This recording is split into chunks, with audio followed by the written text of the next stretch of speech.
Tama rin na. Ah. Tama, iya bikat. Dikit yan. Ayan o. Pag magpaano ko tong kulungan bakti na ikat matalsa. Kulungan bakte? Oo. In the quiet of the night, stars shine so bright. A gentle breeze whispers our story in flight. I'll set the scene for this tale so right.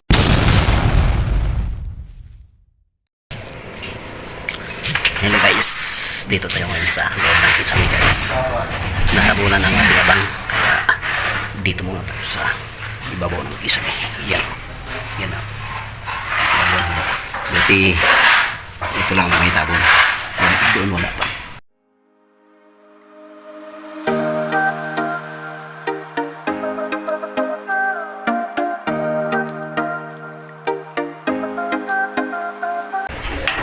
Napasubot tuloy tayo dito guys sa loob ng Kisame. Pinatabunan ni Purman.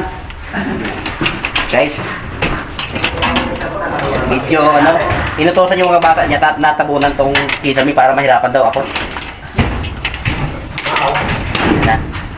Pero okay lang, mahangin naman dito sa taas ng Kisame.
Dito lang po. Yan yung kapag sa pin at saka street light. Lipat naman dyan tayo sa dyan. Dito.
makina. Ah. Tama, iya bikat. Dikit yan. Pagka itong 60 by 60 ang iya bikat ay upang tuwasan. Yan daw.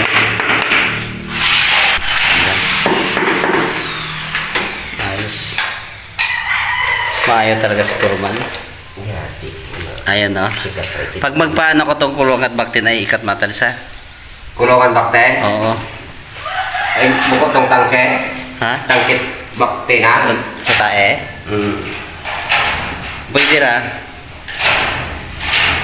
Ayos talaga. Tok-tok pa abi. Ganda.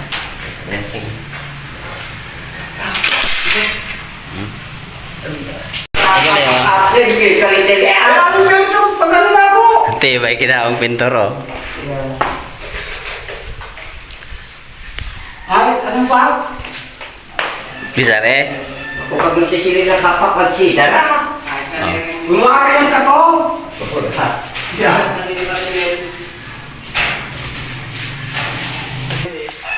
So, yung mga nagkikisabi guys.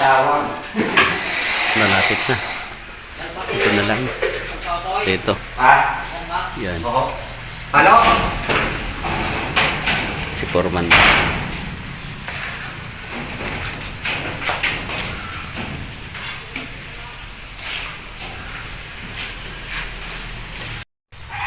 May power na to. Nako na yung main. Yung CO1, CO2, LO1, LO2. Ito ang LO1. Yan. Yan.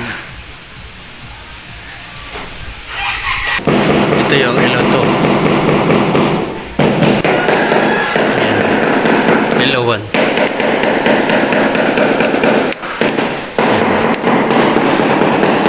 Ito sa kitchen. Yan.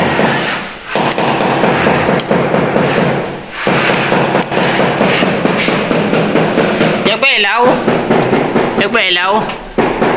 Ha? Nakakasayong?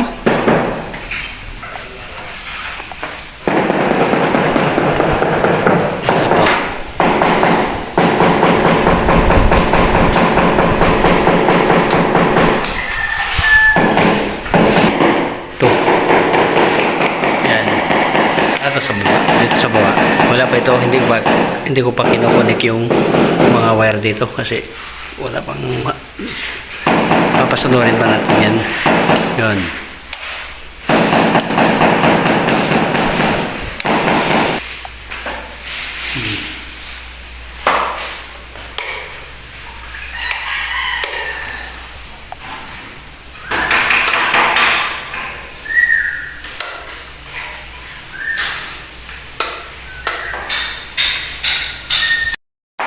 Tapos yung mga outlet natin okay na rin.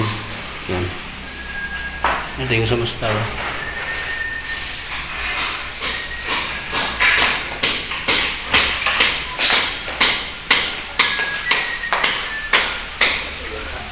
May mga tanda naman yan.